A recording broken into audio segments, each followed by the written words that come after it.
3, 2, 1, 0. What's up, Minnesota Viking fans? Welcome into another show. This is House Calls, brought to you by Sports Doc. I am your host. Joining me as always is Dave. This show is brought to you by Minnesota Sports Talk, and we are breaking down a big win. The Vikings are 1-0. JJ McCarthy is that dude. Dave, how you doing, man? Enjoy the first win? Of all, where else would you rather be?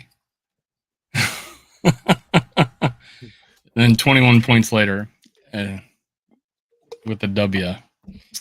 Yeah, geez, my fan club is just absolute in the dumps for 3 quarters. And just went absolutely nutballs the fourth quarter. And just feels like we just dominated after that. It was insane. Absolutely, man. I mean, the first 3 quarters were really rough on everybody. It was like pulling teeth, just trying to move the ball. And what made that a bigger kick in the nuts was that we went into this game knowing that the Bears were shorthanded on defense, right? So we had this perception that we would really just run over them and that it wasn't going to be much of a game. I was telling people I expected the Vikings by double digits, and it did not happen. And in retrospect, where I was wrong was that I got too caught up in the training camp highlights of JJ McCarthy and, showcasing his tools. And I needed to realize that he has not played in a real football game for 2 years. All right. And so there was a lot of months or something like that. So in my mind, there was a lot of rust to shake off. So that was my perception after the game immediately. But then the QB school episode came out with JT O'Sullivan, and I just spent 45 minutes before our show watching that. And he actually goes through every single throw, and he looks at the protection. He looks at the passing concepts. He pretty much tries to guess his reads 1 to 2 to 3. And he basically just gives his thoughts on every single play. And JT O'Sullivan's takeaway was that first half of football was not bad by JJ McCarthy. It wasn't as bad as it seemed. And a lot of the mistakes that led to the failure of the offense was on everybody. Offensive line, the wide receivers. Justin Jefferson made a few mistakes, one of the best players in football. It was week 1 stuff that was sabotaging the offense's ability. But JJ McCarthy hung in there. And to your point, he woke everybody up in the huddle. Where else would you rather be? And we saw fireworks in the fourth quarter. And this is the guy that we've all been sold on, like the everlasting optimism, the leader. And I don't want to bury the lead here, but the ability to go out and win football games. JJ McCarthy is a winner. He scored 3 touchdowns in the fourth quarter to beat the Chicago Bears in Soldier Field on Monday Night Football in his first start ever. And there was only one other guy who accomplished a feat like that, Steve Young. So. And then I guess the previous time was 1950. So there was like another person, but it was like in 1950. And I don't even know who the name was. But yeah, since Steve Young in 85, I think. It's crazy. And just one more thing. We're going to talk and break down all of this. But to think that he did this without Jordan Addison, who he developed so much chemistry with in the offseason, and Christian Darrisaw, who's vitally important to this offense.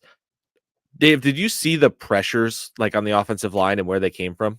So initially going into the game, I walked in, I said to one of the fan club members, I go, Christian Darrisaw's out. That's not what I wanted. And I imagine it was because it was Soldier Field. And I saw them stamping down like seams in the sod before the game. Yeah. I'm like, yeah, it's probably because of Soldier Field. And like you said, I didn't watch the JT Sullivan. I saw you post about it, but he's obviously a great place to go for information. Amazing, right? So, my first thought when all this crap was happening is he wasn't being protected by his blind side at all. And that's where some of the tip balls where they hit his hand as he was throwing came from. Like you said, he wasn't getting much help. 2 first downs and an almost first down were dropped. 2 by Justin Jefferson, 1 by Thielen. So those are drive killers. We were 3 for I think 3 for, hang on, let me look at get the actual number. We were 3 for 12 on third downs, and I think we were 0 for 10 in the first half. So someone said, I don't know if that's accurate or not, but a lot had to do with the protection. I do feel like we made a poor choice of running outside and with with Aaron Jones, when obviously the second half I was screaming for Jordan Mason the whole game. Was through the tackles. Between the tackles is where it was happening, and Donovan Jackson was a mauler. We just looked so much better running inside than we did outside. There was maybe a, yeah, altogether, it was definitely where it was at was our interior line. How often could we say that over the years? Yeah. That was pretty amazing. But you're right. In the first half, I felt like this game wasn't out of reach, even with the interception for 6. We're down 16-6. There was like 12 minutes, 13 minutes left in the third quarter when that happened. I thought there was an opportunity to, just put some drives together and come back. I felt like, especially when we started running with Jordan Mason, I think that was the turning point of the game, is when we started handing the ball to Jordan Mason in the second half, and that opened up the secondary for McCarthy to pick apart one-on-one coverages. So there was definitely a turning point in the game, and a lot of shout out to KOC for adjusting and changing the game plan from the first half to the second half. You probably saw JT Sullivan's thing. Were there guys open out there in that first half that he just didn't have time to get the ball away? Well, mostly no. So like on the first third down, it was a mesh concept, and there was nobody open. So that was the one where JJ tried to rush up the middle and tried to duck the pressure and just got short of the And first right there, down. those are 2 occasions when he ran up the middle. It just got clipped on his foot, and they could have been first downs. It could have been a totally different story. Yeah. And unfortunately, they just got him. And they were always just an inch quicker than we were, it looked like.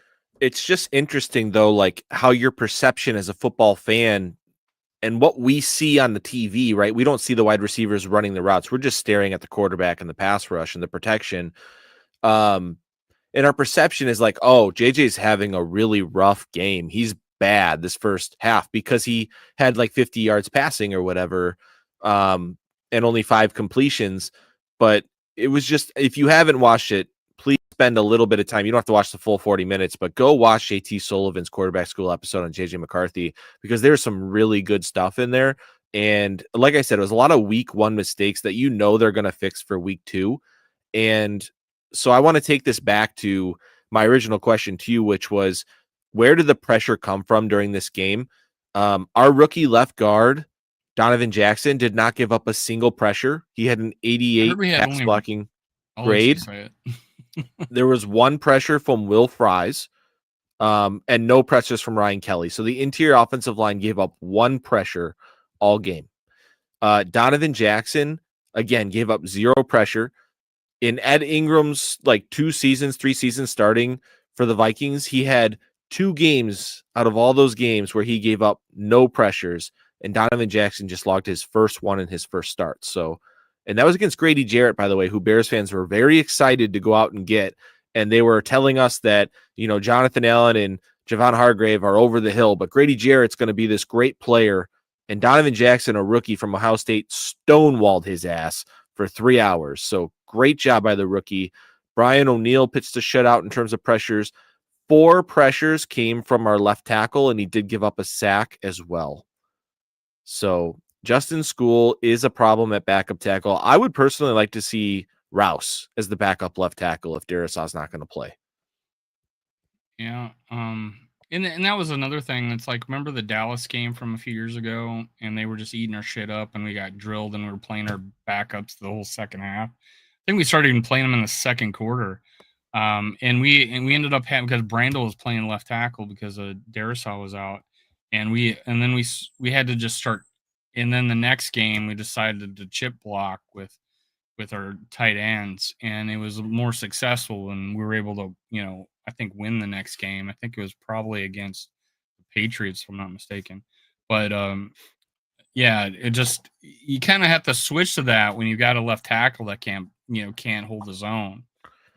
At least Chip, like you're saying, like give him some help, right? There's too many times when they were just relying on School to I did block notice one-on-one. something that I was pretty impressed with JJ McCarthy was, he saw the blitzing, and he called his he called his running back over to help block up the middle in certain occasions. So I think he's adept to that, which is great. I was noticing that quite a bit, and I did, however, wish there was a couple occasions where they loaded the box. It was like everybody was in line of scrimmage, and we still ran the ball. If that was Brett Favre, he checks out of that shit, and we're throwing. Oh yeah, He did that in 2000.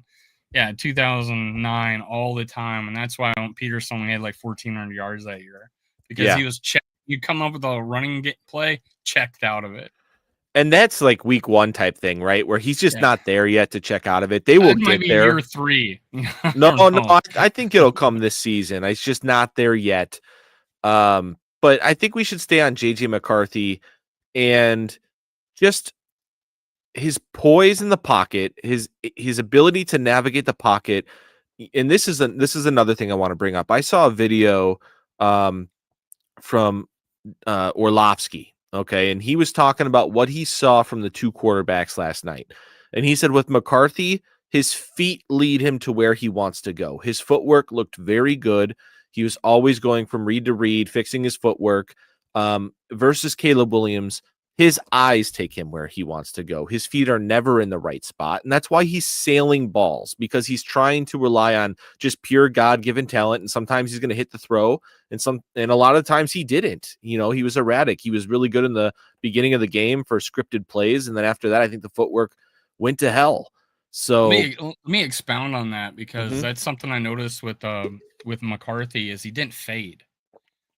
His dropbacks, he didn't fade. He held his ground, and he held in the pocket, and that's where a couple of sacks came, was when he finally tried to leave the pocket, he got tackled. But he didn't fade. His eyes didn't go down.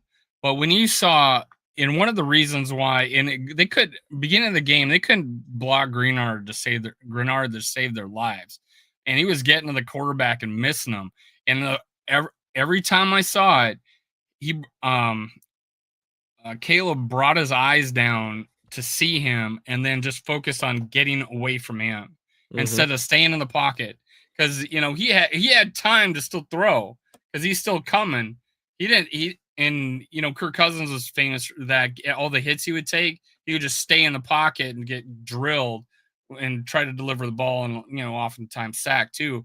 But Williams' eyes have been straight to the rusher and juked him like he was, like Allen Iverson. And he was successful. He made a lot of runs, but that's not over time going to be a successful quarterback if you're always dropping your eyes. And you're right, his eyes lead, not his feet. His footwork's not there. I think it's better than it was last year. I think he's not fading as bad, but when on his runs, his eyes went down and just tried to juke the guy. And he's quicker and faster than the defender, and he's able to do it. I mean, there was one play where Grenard just gave up and fell on his butt, early in the game. But I agree with everything you said there. And just to expand a little more, his accuracy was terrible in that second half, or was not on the same page as his receivers or something, because he wasn't hitting anybody. Yeah, and accuracy stems from footwork, and I think that's all. That's what it is. The Vikings, I thought they could have been better about pressuring him in the first half. They definitely brought the pressure in the second half, and those 2 guys in the middle, they blitzed more, I think, in the second half, right? I think they did bring 5 more often, which allowed. Even. Yeah, which allowed Hargrave and Allen in the middle to get single blocked, and they won their one-on-ones a lot more. I believe I saw, was it Hargrave had 7 hurries, and I think Allen had like 6 or something like that, and then Hargrave was credited with 2 sacks against Caleb, which is what a game. Like, we'd have to go all the way back to the Williams wall to find a game like that with that much interior pressure. This is what we've been waiting for. Kevin Williams, I think, had 4 sacks one game. Yeah. I mean, this is what we've been waiting for.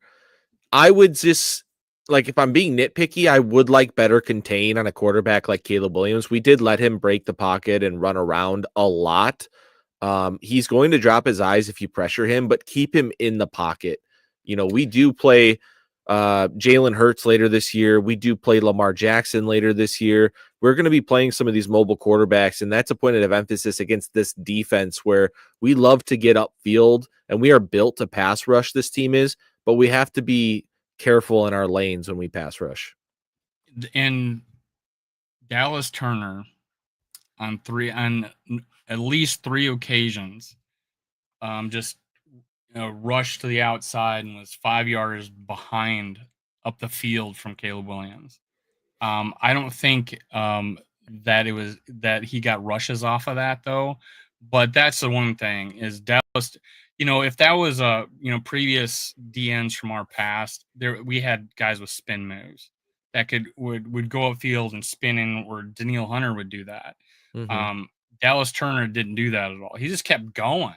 And I just, when I saw that, when I saw him on the, I think he was on the lower half of the screen, so the right side of the line, he was just going down. He was just going past Caleb, and he was 5 yards deep behind him. And that's gotta change in his game. He's got to come up with something that he peels inside, like a spin move or something, or yeah. I know that he was credited with 2 hurries, but he had, I think, 43 snaps or something like that. So he's finding his way onto the field more than last year. Like in week 1, you still would like to see that go up a little bit more. But it's, what I will say is, talking about rotation, we saw LDR play a lot. We saw he got that knockdown, right? Yep. Or Terry and Ingram Dawkins, I think, got the knockdown. Maybe they both did. No, it was Dawkins. So Dawkins was in there a lot, and then Jalen Redmond, who still looks like a dog, dude. He shed a block and destroyed Swift on a play. He got that. He got that holding call, which was probably not a holding call. So yeah. So this defensive line is deep. It's really deep, and I thought they had a really good game. It's funny. I think they could have been even better. Like, I'm excited to see them in Minnesota with the crowd noise. It's going to be freaking havoc, dude. With a guy, by the way, week 2 primer with Penix does not move nearly as well as Caleb Williams. So if you get to his spot, you will get a sack. Yeah, I feel a little better about playing in Penix and Caleb. I think he's not as mobile, not nearly as mobile as Caleb is. He can run a little bit. He can run straight. Yeah, he's not slow. He's just not, and he's got the 2 knees. So he's not lateral quickness. Like most people do, Dave. Most people have the 2 knees. 2 knee issues. I know. He's both knees had surgery. But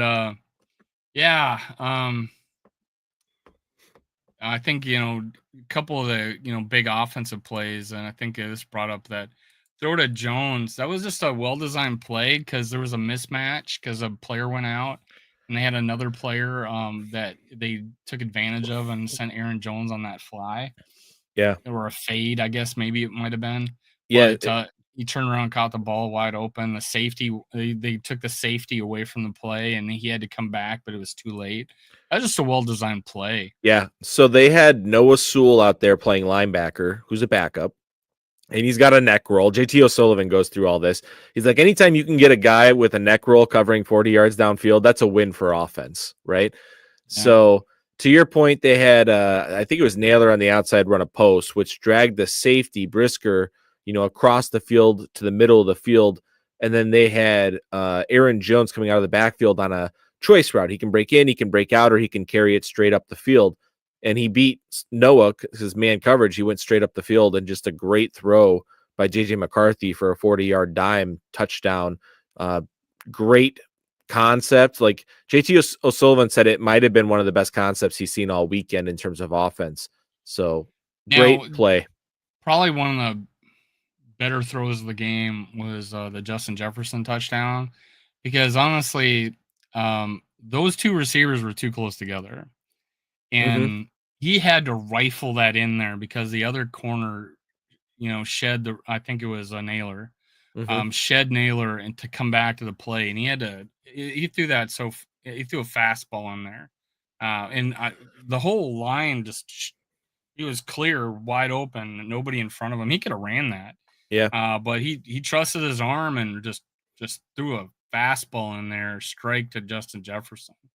That's one of the things I heard on an interview, because I was listening on the radio before the game on NFL Network, is Justin Jefferson was like, they were trying to compare to Sam Darnold. He says that JJ McCarthy has a stronger arm, and maybe Sam Darnold, because of his, he's been around longer, has a better touch on deep balls.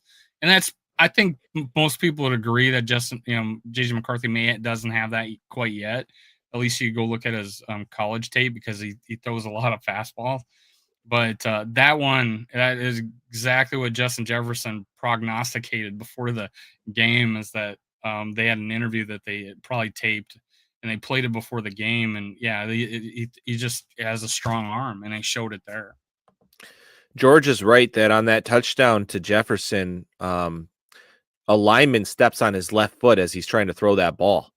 So JJ McCarthy was thinking athletic. He got hit. Yeah, JJ McCarthy was athletic enough to kind of rotate his hips like a shortstop and kind of get his body through it to get a lot of zip on that ball, because he couldn't really rotate over his left leg like he wanted to.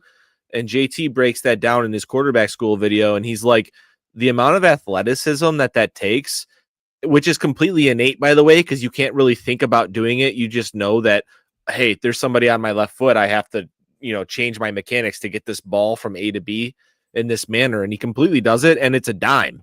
So that was really cool to see. Yeah, and one of the earliest throws I was impressed with is he underthrew it, but he took a chance on throwing it down the field to get the pass interference with Aaron Jones, which is great. And it just shows you how Aaron Jones is going to complement Jordan Mason, is that he is so good in the passing game. He's got great hands, runs routes. And, Jordan Mason had a catch too, one for 7 yards, but that's just going to be a compliment all year. And it kind of worked out. He had 15 carries to, I forget how many that, he had, Aaron Jones had a lot less. Kind of what I want to see, maybe even 18 carries a game.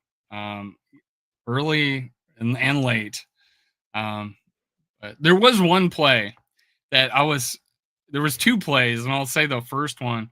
I'm like, I think it was 3rd and 1. I wasn't 3rd and 1 on the running touchdown by JJ McCarthy, and we're in shotgun.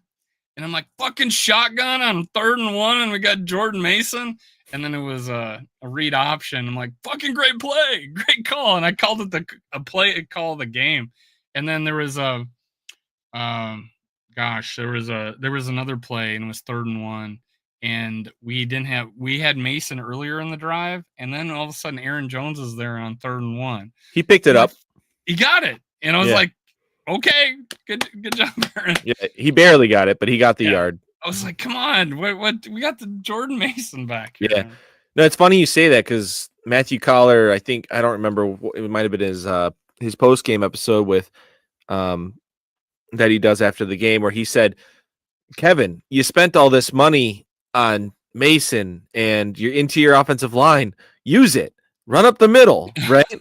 And he did. He did that after the first half. We didn't see a lot of Mason up the middle, and then to your point, that's when we had a lot of success running the football, is we started pulling our big ass guys like Fries and Donovan Jackson, and we started running up the middle, and that's when we started popping some of them. Like the zone stretch stuff wasn't working very well for us.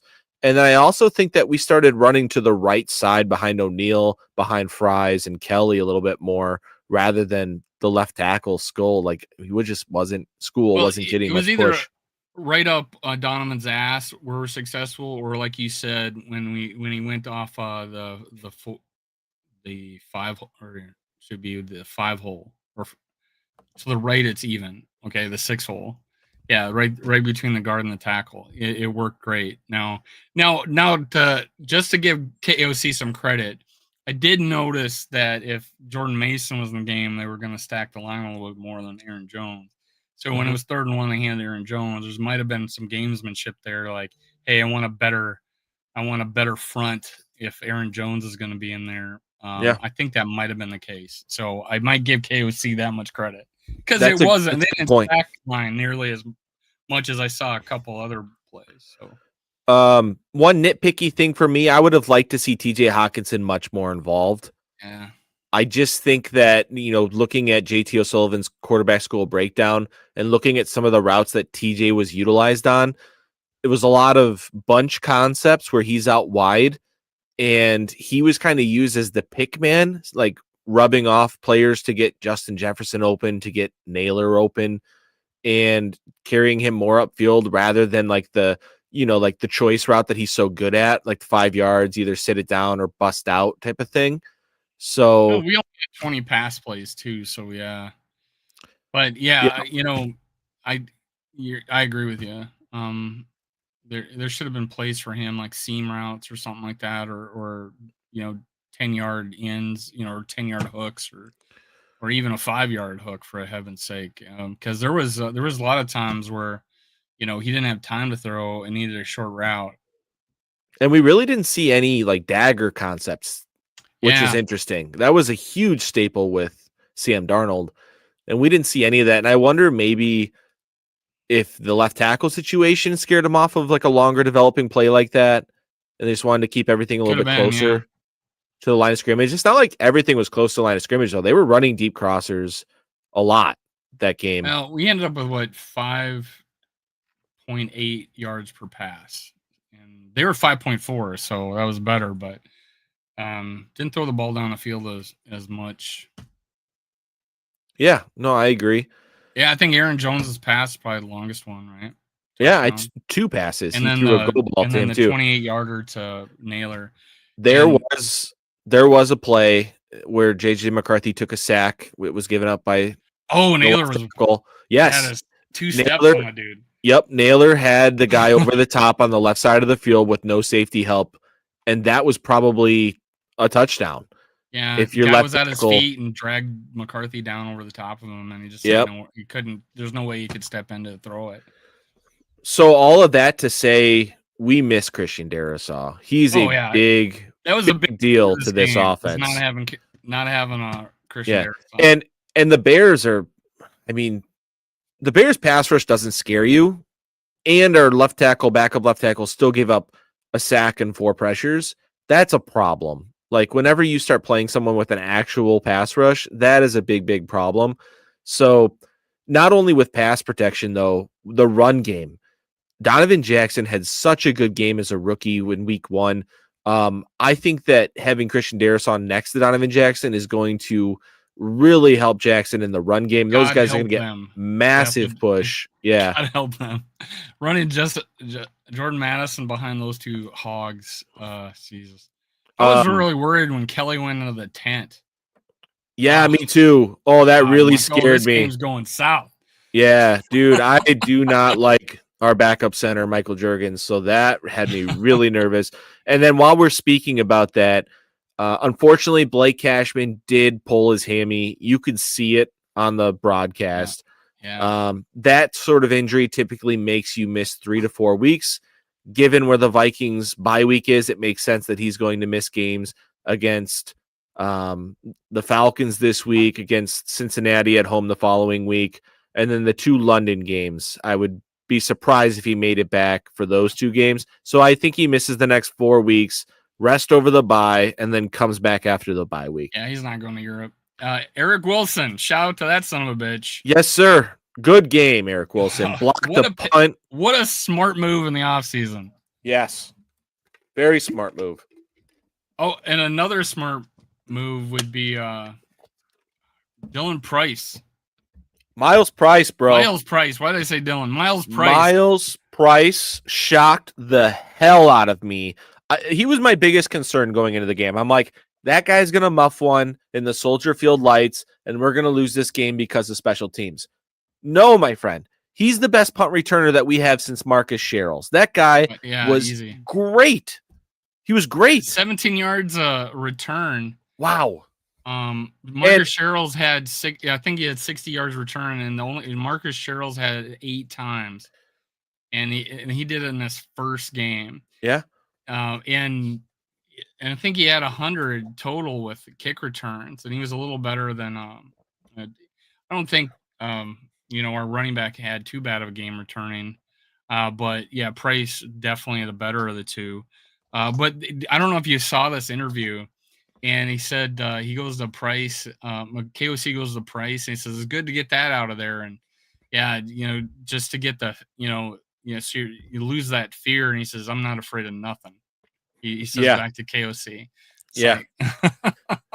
I love that. Miles Price is a dude. We found ourselves a punt returner. Oh, good God. For us. To have Miles Price and, as a returner and Reichard as a kicker, you feel so much better. And honestly, our punter had a decent day at 47-yard average. No. One bad punt. Yeah, that one punt was terrible, but you know what? He holds well for Reichard, and that's what's important. Well, and Felton had 3 tackles. They had to be for special teams. Yep. And we got down there and covered. And I think I said the game would never have happened if it wasn't for our punt cover and our return game, because we gave us such good field position to even having such easy time scoring. That was huge. I want to get these guys involved in the comments here, so I'm going to be looking at some comments. Daniel says, how about that 59-yard kick with Reichard? First of all, we won by 3. Obviously, that kick is very important. The play that set that up was that super nice JJ McCarthy to Jalen Naylor throw right on the money, great pocket, left to right. My only nitpick is Naylor get out of bounds, save the timeout. We get one more play. I thought he had a chance to get out of bounds, and he kind of took it upfield a little bit, didn't he? Yeah, he did. Yeah, that was dumb. So, that's my only nitpick. But here's a weird thing. It might be a me thing. I trust Will Reichard wholeheartedly. I wasn't even fucking nervous for the 59-yard kick. I don't know how to explain that. I was just like, okay, it's Will Reichard. He's got a good leg. Just hit it well. And he nailed it. So I'm not worried about the kid. He's my fantasy kicker. No wind. Santos, though, it made us look like there was a wind on his 2 kicks. Yeah. I don't know. So, Dan, thank you for commenting about Will Reichard. Chevy says that Jay Ward and Eric Wilson are good Vikings. We talked about Eric Wilson. Huge get for the Vikings. He had a great game. Jay Ward was, I believe, our highest graded defensive player via PFF. He had a great game, apparently. You don't really notice it, but that's awesome, because I had a concern with Harrison Smith being out that we wouldn't be able to do a lot of our nonverbal communication that he does, and hide things and basically mess with Caleb Williams, and apparently had a great game. I think it did matter quite a bit, like that second half, because remember that overthrow that he threw 3 yards out of bounds and the guy was wide ass open. I think it was DJ Moore. Mm-hmm. And I'm like, those guys didn't know what they let him go. Like, no, they didn't know who to take, and I don't think that happens with Harrison Smith in there. So I think it kind of affected us on a couple of plays not having him in there. George says Hawk with a block for the JJ McCarthy rushing touchdown. Dude, yeah, that was a great block by Hawkinson. And another play that's, broken down by JT Sullivan. He kind of gives an in fake at the start of that play, which gets the defensive end to jump inside a little bit. And then Hawkinson goes outside to block Brisker, the safety. And they did not block the front side play of the front side of that play very well. If he ended up giving that ball to Mason, there was a safety coming right through that gap and was going to blow it up. But thank God JJ McCarthy reads it correctly, holds onto the ball, and it's an easy touchdown. But yeah, kudos to Hawk. Great block there. I don't even think we did that. And, Sam Darnold could run. I don't think we did read option with him. if I remember right. I know we had some design run. Well, no, I don't think we even really had too many design run plays for him, but we have that with JJ McCarthy for sure now. Daniel pointed out that Jefferson was only thrown at 7 times, and I believe there's only 20 attempts, right? There's only 20 attempts. So he almost had, 50% of the target share there. He had like 40% of the target share, which is pretty damn good. But yeah, game 1, I'm not surprised the attempts was only 20, even though the Vikings were losing a large portion of that game. That seems about right to me. I would have guessed about 20 throws game 1. Maybe game 2 that goes up to 25. And we'll gradually get him a little bit more comfortable. I think some people, and I kind of felt too. I felt like maybe the training wheels were a little bit on. Yeah. And I feel like you just got to unleash him, And I feel like that's what they did in that second half. And I think again, I'm a turning point for me was Jordan Mason giving him the ball, and that just opened up the coverage a lot more for him to throw it downfield. And in that there was that Justin Jefferson out route that he nailed, and obviously the Aaron Jones touchdown. You started throwing it downfield a little bit better. Yeah, I agree. Daniel points out Van Gink almost had another one of his famous. He had a great game, dude. He just reads that fucking play so well. If he sees motion or like a triple stack out to his side, and it's really interesting, guys. Like, watch his footwork. He'll take 1 step upfield, and then he'll take like 2 steps out wide as he gets more depth, which gives him more room to affect the pass. And if it wasn't, he reads it so well. And if it wasn't a low pass, like if you look at where that pass was, it was at his knees. If that's like chest height or above his, like at his face, I think he picks it off and he walks it in. Either it was bad accuracy, because when you look in the behind the play, you could see him. It would hit the ground. Right. If he didn't touch it, it would hit at the guy's feet. Yeah. So I think he kind of tried to throw it around him or whatever. Mm-hmm. Like, it's not like he didn't see him. I think he tried to avoid him and he threw it low.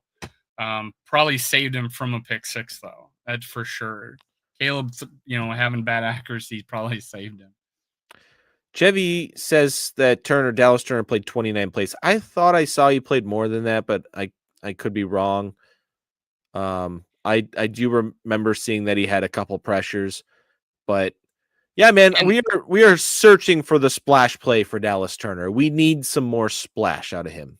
So, I'm at a sports bar watching the game, so I'm like, and I don't have NFL Plus where I'm gonna rewind it like I used to, but yeah, I only saw him. I noticed him because of where he was on the field, and he was by himself, and he was outside rushing, and he was one-on-one with the tackle. When I saw those 3 or so plays where he just overran the play, it didn't affect the effect. It wasn't a negative play on his part because he didn't scramble on that. But yeah, he ran past the play, and it kind of reminds me of I won't say it. He's a Hall of Famer now. So okay. So just in conclusion, I guess for me, everything that could go wrong kind of went wrong for the offense in the first 3 quarters of that game. I do want to say one more thing. JT O'Sullivan he breaks down the pick 6 and he shows you, remember the anticipation in training camp when McCarthy threw that ball to Addison before the break? Yeah. So he did the same thing on this throw to Justin Jefferson. And if you look at where the cornerback is, it looks safe, like when you freeze frame it. But I think you're saying the pick 6. Yes, the pick 6. But the corner just does an unbelievable job at closing ground and taking a really good angle. And so JT O'Sullivan was like, I'm not mad at the ball position. I'm not mad at the decision. I mean, like, hindsight's 2020. You probably take the long shot to Naylor, right? Like, if you look, Naylor's probably going to win over the top. But he's like, you can't really fault McCarthy on something like this, and sometimes you just have to tip your cap to the defense, and they made a great play. And that's kind of what happened. So that's worth a watch. Seriously, guys, go watch that QB school. It's really interesting, and it'll make you feel better about JJ's first 3 quarters when you think that it was terrible, and it really wasn't terrible. It's just there's a little mistake happening here or there that throws the entire thing off. I think for the most part, our defense tackled well. There was a couple really good plays like by Metellus and Van Ginkel, where they one-on-one solo tackles. I think Ivan Pace got to blitz a lot, and I think he was a little out of control. I think he got that penalty, was face to face, but that's just hard. That's a tough play on his part, because end up getting a helmet to helmet call. But it's one of those things is he'll get there. I did see him take himself out of a play where he was just smaller than the lineman, and he got taken out of a play just because big fucking linemen's just throwing him out of the way on a run play.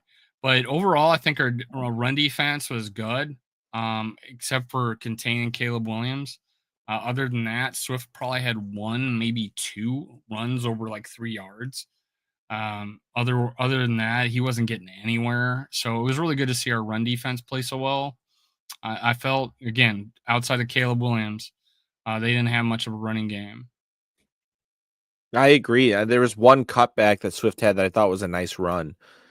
Other than that, it was a bunch of nothing. I thought our run defense was fine. I was a little worried because that was in the second half where he had like a decent run. I was like, oh shit, now we're not going to play run defense. But we started to solidify again, and Caleb just couldn't hit the broadside of a freaking barn that second half, and that really helped us with the 3 and outs to keep us in that game. It's almost like I wasn't afraid of him, and then that touchdown at the end, he got a lot of help because of penalties. That's another thing. We're so much more disciplined than they were. They had 112 yards and penalties. I think maybe one call probably should have been called, but I think most of all their penalties were legit. I think they had 4 false starts. Did we have one false start? I don't think we did. I don't think we did. Yeah, that's impressive. We had a delay a game, and I'm like, Kelly, fucking hike it. Yeah, JJ McCarthy's like, snap the ball. Snap the fucking ball. I'm like, I'm yelling at the thing, you're a Pro Bowler. Look at the damn clock. No, you know what, though? A center's not going to snap the ball if they don't have their P's and Q's buckled. He's going to take that fault, that delay a game if he thinks there's a chance that McCarthy's going to get his head ripped off. So he must have saw something he didn't like. But you remember in the last couple years, we always had Dale, what's his name, our right guard from the last couple of years we begged to get on the team? Ed Ingram? Oh, you're talking about the guy came from the Broncos. You know what I'm talking about. Well, yeah. He would like turn around, and when he came down, that's when they would snap the ball. So I don't. Dalton Reisner, yeah. So I'm like, you turn around, and then he would, then the center would snap the ball. I don't think I saw that much. I'm not sure if that was a thing this game. I can't tell, but I know on that play, I'm like, dude, it's 5 seconds left. He's clapping. For 5 seconds. So let me ask everybody this, you, Dave, and everyone in our comments. What would you say your level of confidence is from a scale of 1 to 10 that McCarthy and the Vikings in general are going to carry the momentum that they had in the fourth quarter at Soldier Field to this week 2 game and come out much more crisp and ready to score more points because they're all on the same page? Playing? Let's say that he plays. I think he comes back. They're playing at home. I think Soldier Field had a big part of that. My answer is I'm pretty damn confident. I think that the answer is like an 8 out of 10 confident that they're going to carry that momentum into their week 2 matchup at home. The Dome's going to be fucking wild for the home opener with JJ McCarthy. It's going to be fireworks. It's going to be a lot of fun. I have no they lost their London, I think, for this game. That's a big deal. Pitts is still dropping balls, so I'm not too worried about them. And Bijan Robinson's a problem. Gotta worry about him, dude. He's a problem. He had a shit ton of receiving yards. Yeah, they got him the ball in the air. Their defense, I think, was playing. They did put pressure on. They were doing a decent job of pressure. Again, I'm listening to this game on the radio. I'm not seeing it, but the announcers were talking about how much pressure. There was a couple guys bringing pressure. It would really matter for Darisaw if Darisaw's in there. Keep in mind, we only played good for one quarter offensively. Defensively, I think we had played decent the whole game. Outside of the first drive. Yeah, it's scripted, and then the rest of the game is just, Caleb improvising. I'm giving us a 7 of confidence going in this game just because it wasn't 2 quarters. It wasn't the whole second half. No, Connells was took over the second. No, we took over the fourth quarter. Correct. So, it was 1 quarter, and that was Josh Dobbs. We played 1 good quarter, and we'd win the game off that 1 quarter for like 2 games. But yeah, I'm giving us a 7, maybe an 8 if Darisaw's in there. Because he needs, I think he needs that pocket to get longer throws downfield to be more aggressive. Now, I think even if we have an average game, I think we could beat the Atlanta Falcons, especially at home. I think if our defense plays even better this next week, it's a win for sure. I think we're good enough offensively. I think we learned a lot with Jordan Mason running the ball, that's going to be that better be in our game plan, in these coming weeks.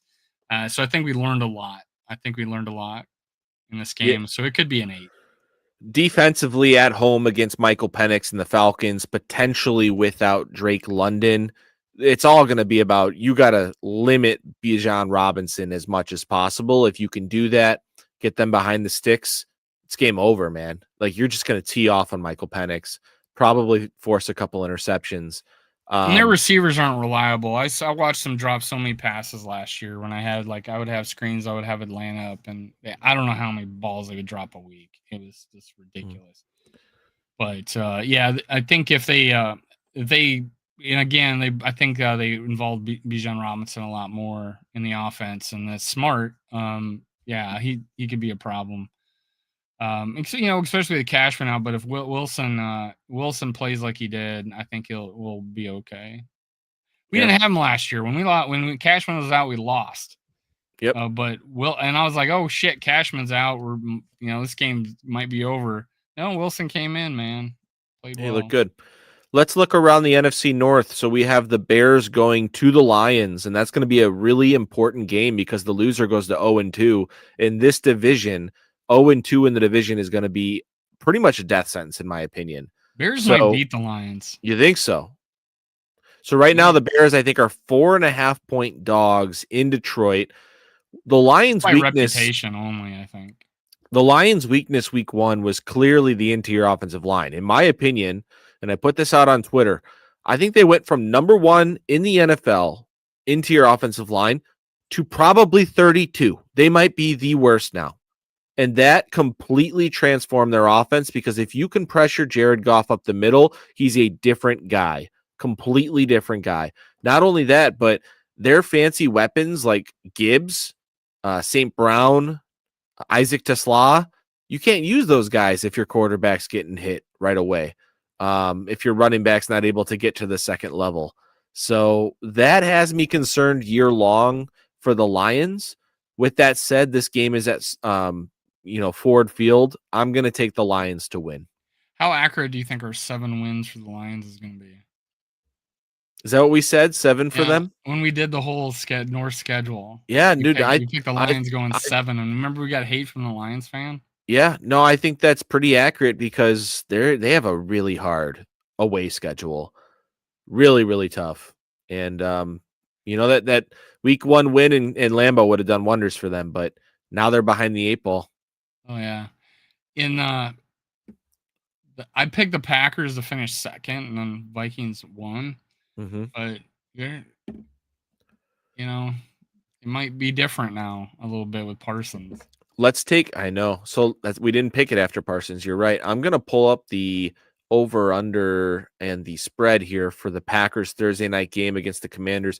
Right now, the Packers are 3.5-point favorites for Thursday night with an over under of 48.5. So higher scoring game. That is interesting. Can Jaden Daniels overcome that Packers defense that looks so nasty in Lambeau on Thursday night? I love Jaden Daniels, but I don't know if he's going to be able to do it, man. At Lambeau, I think I'm going to take the Packers to win that game. Am I supposed to be picking? Yeah, go ahead and pick that one. Okay, I will. I'm gonna take the Bears over the Lions. Okay. I don't think the Bears were. It all depends on how Caleb's accuracy is, because I think he could have beat us if he just threw it to the receivers that were open. Then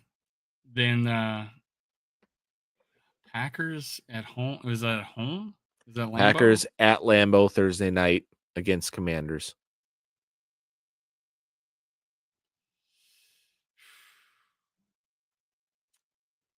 I really like the Commanders, though. I will go with the Packers. Yeah, I just think maybe they might have more because of the a better defense than Commanders. The I agree. So, alrighty. Anything else you wanted to touch on? Let's see. Oh, KOC's awesome. KOC is He might get Coach of the Year twice in a row. Has that ever happened? I don't think that's happened. That would be awesome. Because just think about it. You take Darnold to a 14 win season, and then you take JJ McCarthy to the playoffs and win a game.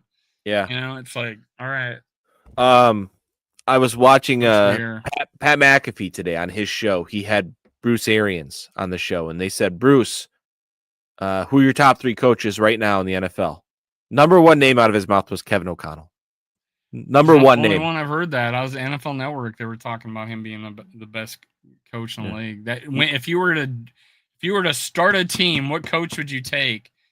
People, KOC. Yep, because the quarterback whisperer, right? Number 2, Andy Reid. Number 3, Nick Sirianni. Those were his choices. And then in the comments, you had a bunch of sad Packer fans saying, "Well, you know, Matt LaFleur exists, right?" He's up there. He's a good coach, but there's tiers to this. There's levels to this. He's a second tier. The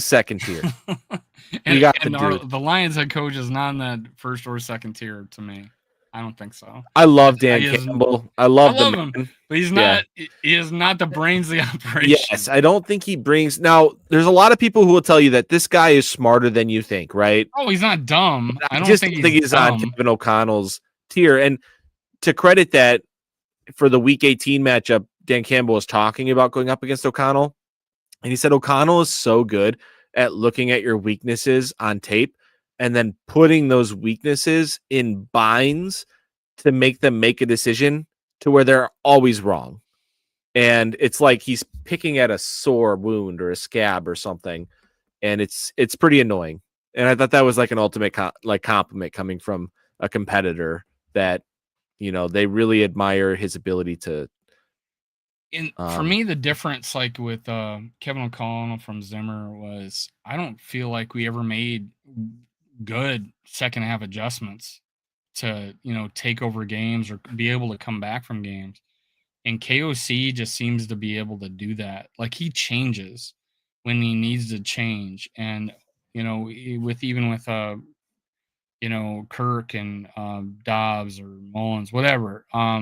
When we're behind, he knows what he's got to do, and he opens it up. And it's not late. It's not too late for the game to be over, you know. It's like, oh shit, we're down 33-0 at halftime. We're fucking throwing the ball the whole second half. We beat Indy. You know, it's like you could tell he adjusted this game, and that's why we won. He changed what we did. And in fact, right before the half, when he got that pass to Naylor, that changed the game, gave us momentum. And I think I saw someone post something like, "Yeah, we had all the momentum in the world, and then we do that." Mm-hmm. The second half, we came out and throw a pick six. it's like, oh, we had all the momentum in the world, and then we're in field goal range. It could be 10-9, and now it's 16-6. Yep. And that's a killer, but it wasn't to us, and that's great. We had still plenty of time left. No one gave up. And honestly, looking at JJ McCarthy, I don't think his mindset or the way he acted changed at all, except he got more and more pissed the more points he scored in that fourth quarter. They call it mean mugging, whatever. His fucking face is like, but yeah, it's like, and what a story. His first game he ever saw was in Soldier Field, and the Vikings kicked a field goal to win the game. And then he's 22 years old. He's in Soldier Field, his first game of his career, and he sets an NFL record for being the only quarterback in history to account for 3 touchdowns in the fourth quarter of a game. And then he's the only guy to come back since Steve Young to go be down 10-0. And I'm talking about in a debut, so 21 in a debut. And then Steve Young in a debut was down by 10 or more and won a game. And he's the only guy since 1985 to do that. And just to have like a record like that, and then you do that in your home team that you grew up loving. And now it's almost like he grew up Ohio State fan, and when they reneged on a deal, he says, now I hate them. And he went to Michigan and says, now I hate them. And it's like, all right, Bears didn't even look at him. So here you go. Bears didn't even look at Jaden Daniels and went with Caleb Williams. I was taking Jaden Daniels all day. Yep. Yeah, there's if you guys haven't seen it, there was a 3-part series that came out right before the weekend of games about Caleb and the Bears and the dysfunction that went into the process of picking Caleb and how terrible Caleb was his rookie year. It was done by Tyler Dunn at Go Long or something like that website. You can look it up, but really good stuff in there. I heard Coach, and I don't know about that, but I was hearing on the NFL Network, they were talking about maybe they were taking it from that story, and that Caleb Williams was he would be asked a question in a meeting, and he would be like, "Why are you asking me questions?" Like he would just ignore it and not say anything. And it said that they tried to adjust their offense to help him out so much that when it got bad, they had nursed him along so much that they couldn't be mean. It couldn't be the father figure to get him back in line again by the end of the season. So it's coaching fault, Caleb fault. I don't know how it's working right now. I think he put down the gauntlet right away, so that's good. It didn't show in that second half for sure, and honestly, much of the first half too. Honestly, because they only scored 10 points. They could have, the way we were playing offensively, they could have. If they had a decent enough offense, they would have ran up the score on us. Yep. He didn't even hit 200 yards. He only had 70 yards more than our quarterback, and he had a lower completion percentage, 60% to 65%. It's just, he's not there. They drafted the wrong quarterback, and they didn't look at it. They didn't look at our coach. They just hired Eberflus without even looking at O'Connell, and then they hired the GM that they wanted someone to rebuild the team and clean house and start over. There's an NFL writer and insider named John Fraschilla. Have you heard of that name before? John Fraschilla. He's got 161,000 followers on Twitter. Apparently he does pretty good work. He has a tweet here that was put out at 7:44 this morning that I just saw.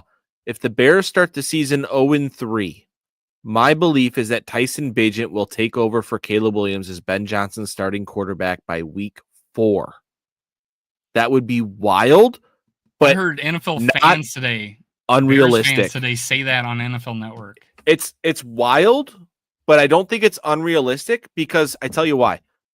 Everyone loves that kid in Chicago. Okay, he's played great behind the scenes. He's looked really good in preseason and in training camp.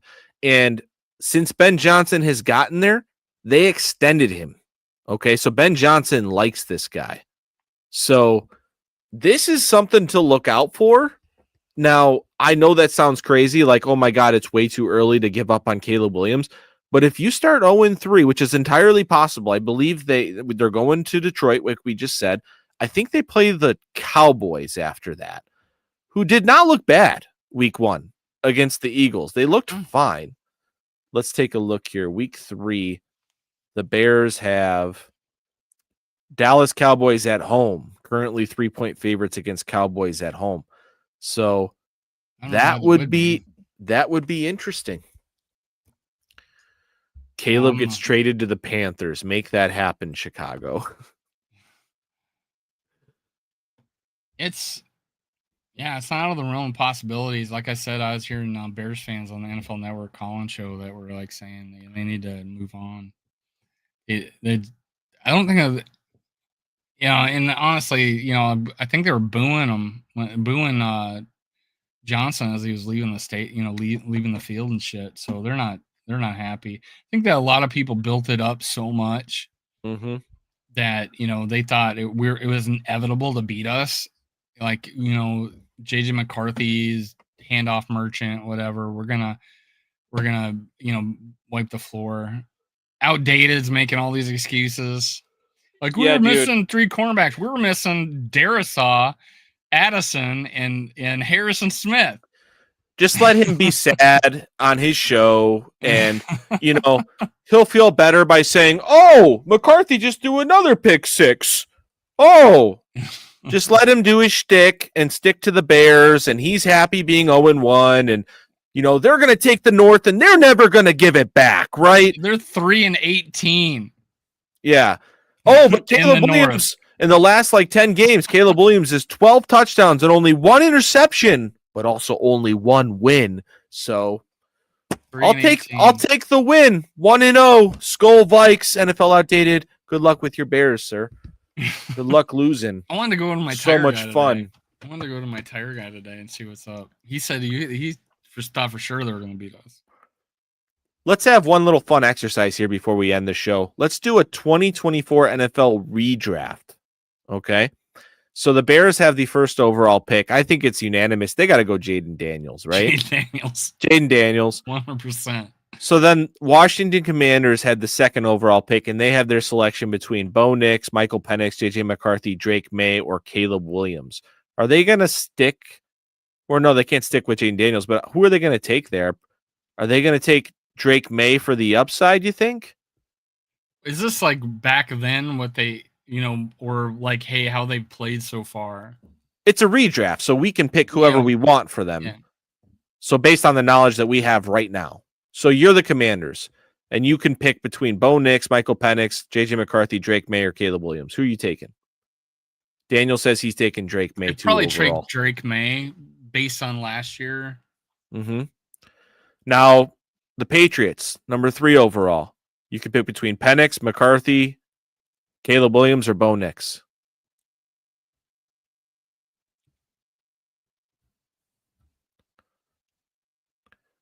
Yeah, Daniel. Trade down. We said the Bears took Jaden Daniels at 1 overall.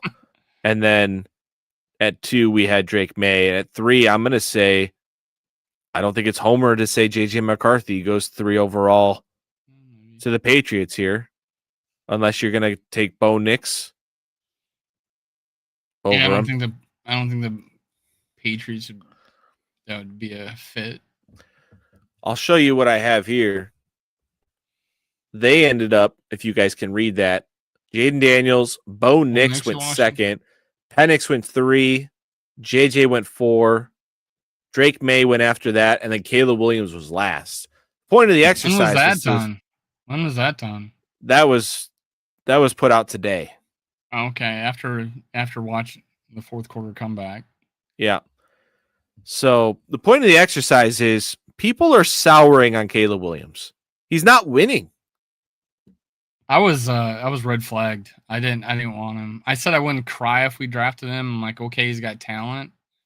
But I just thought he had other things on his mind other than football.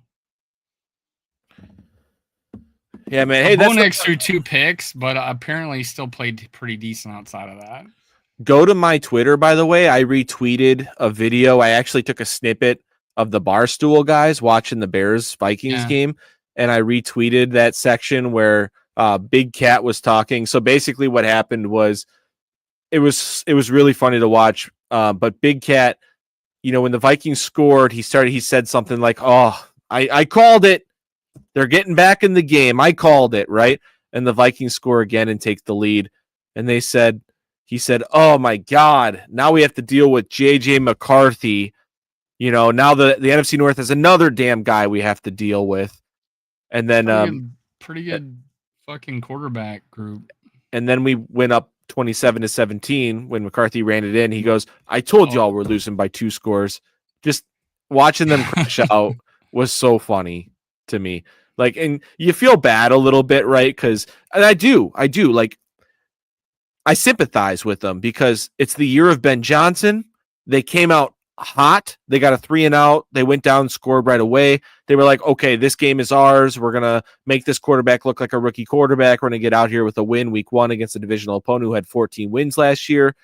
And they were right for 3 quarters. And they were right for 3 quarters, and they felt it little by little slip away through their fingers. And just like Big Cat, they realized, oh, shit, JJ McCarthy might be good. And if he's good, and our quarterback, Caleb Williams, is not good, what the hell are we going to do? Because the Bears have drafted Mitchell Trubisky, Justin Fields, and now generational talent. Justin Fields is good. No. Yep, somewhere else. Generational talent quarterback from the heavens, Caleb Williams.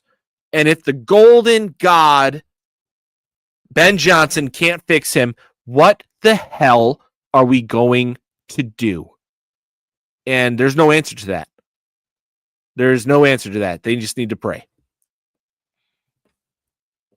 And that's where we'll leave our episode.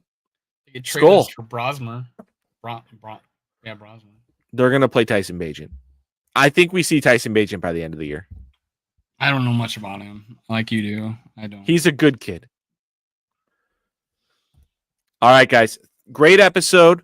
Thank you for joining us. Daniel, thank you for the comments. You were great today. Everybody else in the comments, thank you for joining us.